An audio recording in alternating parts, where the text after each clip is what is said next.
ఎందరో మహానుభావులు అందరికీ వందనాలు. ప్రస్తుతం నేను తమిళ సాహిత్య కథలను చదివి వినిపిస్తున్నాను కదండి. ఈ కథలను తమిళ భాషలో రచించిన వారు శ్రీ ము. అరుణాచలం గారు. తెలుగు భాషలోనికి డాక్టర్ చల్లా రాధాకృష్ణ శర్మ గారు అనువాదం చేశారండి. ఇంకా పఠనం ప్రారంభిస్తానండి. మధ్యకాలంలో అంటే కొంచెం మధ్యయుగంలో తమిళ సాహిత్య చరిత్రలో జంట కవులుగా మహాప్రసిద్ధులైన ఇద్దరు కవులు కనిపిస్తారు. వాళ్ళు మామ అల్లుళ్ళు. సహజంగానే మామగారు వృద్ధుడు, కాళ్ళు లేనివాడు, అల్లుడు యువకుడు, అంధుడు. తర్వాత కాలంలో వీళ్ళని పెద్ద సూర్యుడు, యువ సూర్యుడు అని వ్యవహరించారు. ఇద్దరూ మంచి పండితులు, ఇద్దరూ ఒంటరిగా సంచరించలేని వాళ్ళు. కనుక ఇద్దరూ కలిసి ఒక్కరుగానే అంటే కుంటివాడు అంధుని భుజాల మీద ఎక్కి వెళుతూ కవిత చెప్పడం వాళ్ళకి అలవాటు. అందువల్లనే వాళ్ళకి జంట కవులు అనే పేరు వచ్చింది. తలచినంతనే మనోహరంగా, సామర్థ్యంగా ఏ విషయాన్నైనా కవిత చెప్పే శక్తి వాళ్ళకి ఉన్నది.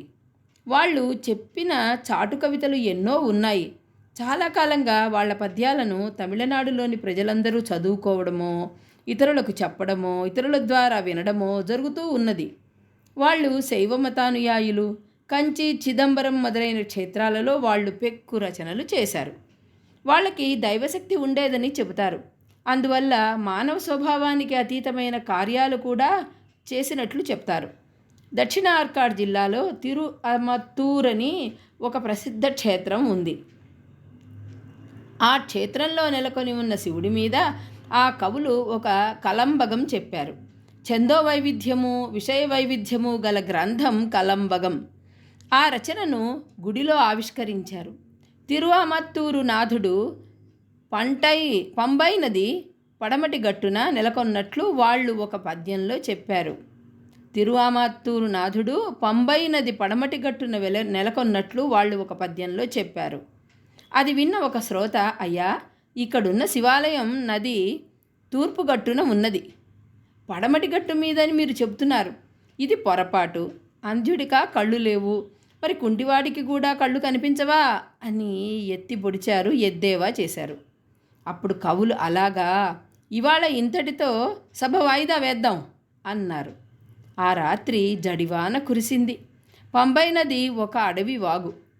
ఇష్టం వచ్చినట్లుగా వస్తుంది.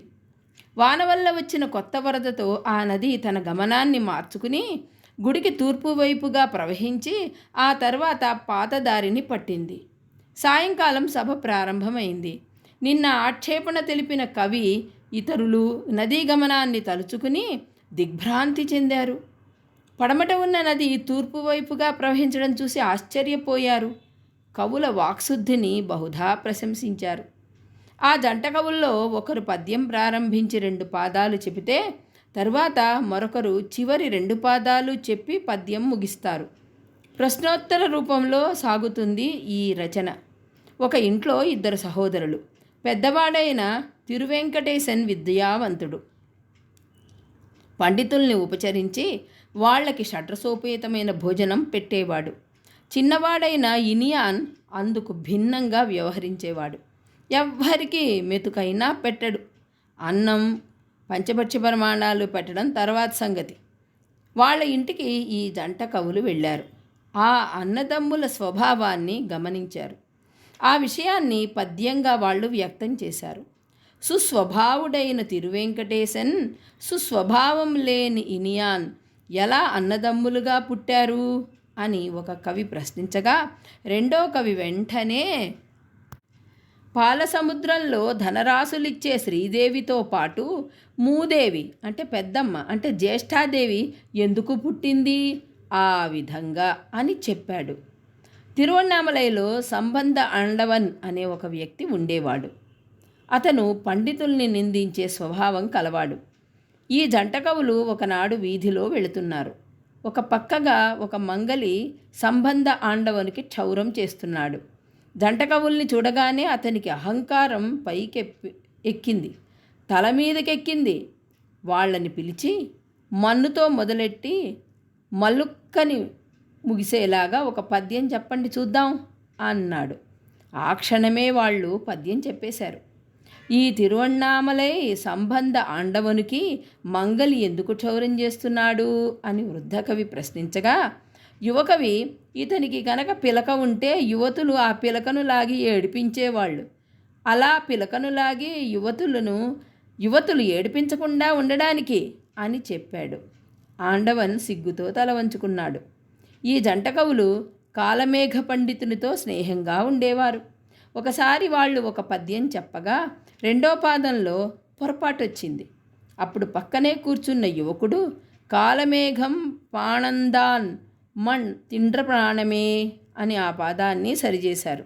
సహర్షంగా ఆ సంస్కరణని స్వీకరించి జంట కవులు తమ పద్యాన్ని పూర్తి చేశారు. కాలమేఘం చెప్పిన మాటలు విష్ణుమూర్తిని సూచించేవి. త్రిపురాన్ని శివుడు దహించి వేసినప్పుడు ఆయన వింటికి బాణంగా, అంటే దీన్ని పాణం అని కూడా అంటారు, అమరినవాడు లోకాన్ని భక్షించిన బ్రహ్మాండమైన నోరు గల విష్ణుమూర్తి అని ఆ మాటల్లో ఆయన సూచించాడు. ఏమని చెప్పారు? పాణందాన్మణ్ తిండ్రపాణమే. ఇది ఆ పాదం. ఆ తర్వాత కొన్నాళ్లకు యువకుడైన కాలమేఘం మరణించాడు. ఆ వార్త విని శ్మశానం చేరుకున్న జంట కవులు అగ్నికి ఆహుతి అవుతున్న కాలమేఘం శరీరాన్ని తిలకించారు. అయ్యో, ఎర్రని నిప్పులో కాలిపోతున్నదే, మణ్ తిండ్రపాణం అన్న నోరు అని తమ దుఃఖాన్ని వ్యక్తం చేశారు. నేటికి తమిళనాడులో ఒకపాటి విద్యావంతులు కూడా హాస్యం, పరిహాసం, కవితాశక్తి ముప్పిరిగొన్న ఆ జంట కవుల చాటువుల్ని చదువుకుని ఆనందిస్తూ ఉంటారు. ఇదండి జంట కవుల కథ. తరువాత కథలో కలుసుకుందాం. అంతవరకు సెలవు. మీకు గనక తమిళ సాహిత్య కథలు నచ్చితే లైక్ చేయండి, షేర్ చేయండి, సబ్స్క్రైబ్ చేసుకుని నన్ను మరింతగా ప్రోత్సహించండి. ఉంటానండి. నమస్కారం.